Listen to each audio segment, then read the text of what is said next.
ketemu lagi dengan terapi autisma. Kita sudah bahas beberapa cara untuk mengajarkan identifikasi dengan melakukannya ketika beraktivitas, dengan menggunakan benda, kemudian menggunakan kartu, dan kita juga sudah membahas bagaimana identifikasi dengan menggunakan kartu di atas meja, tekniknya seperti apa.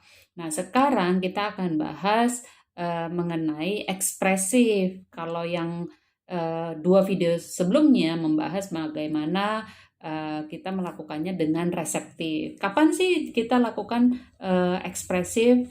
Kapannya itu kalau anaknya sudah siap, oralnya sudah siap, maka kita bisa masukkan. Itu bisa kita sudah lakukan masa transisi ketika menyamakan kartu yang identik. Kita sudah masuk tuh. Jadi ketika kita bilang samakan, dia akan ya spidol, samakan, ya spidol, samakan, ya spidol, apa ini? Spidol, dia jawab spidol gitu ya. Nah, kalau dia sudah mulai bisa mengucapkan kata, misalnya apa ini, dengan kita ambil beberapa gambar yang berbeda gitu ya, kita sudah mulai identifikasi ekspresifnya dia gitu ya. Apa ini? Kalau dia bilang spidal atau spodal atau apapun, terima ya. Jadi diterima saja.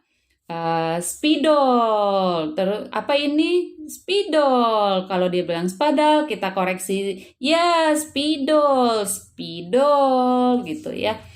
Jangan di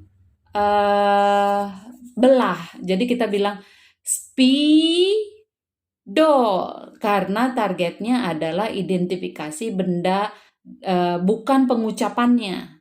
Jadi kalau misalnya kita mau identifikasi benda, maka kita udah hiraukan pengucapannya.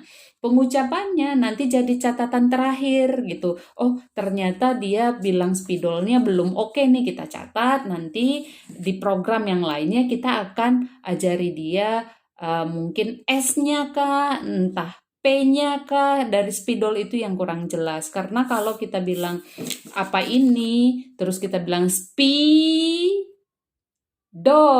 itu jadi belajar pengucapan. Jadi ada dua target di sana. Ketika ada dua target, maka pencatatan kita jadinya ada dua juga. Identifikasi benda, kemudian pengucapan. Nah, buat anak ini biasanya akan lelah karena kita akan ngulang-ngulang dia mengucapkan sampai benar. Jadi pastikan ketika kita mau identifikasi ekspresif itu anaknya memang sudah siap, atau kalau kita tahu pengucapannya tidak oke tapi dia ngerti misalnya cuman sedikit salahnya, ya sudah. Berarti dia kenal secara ekspresif benda tersebut apa. Gitu ya. Oke, semoga bermanfaat. Bye-bye.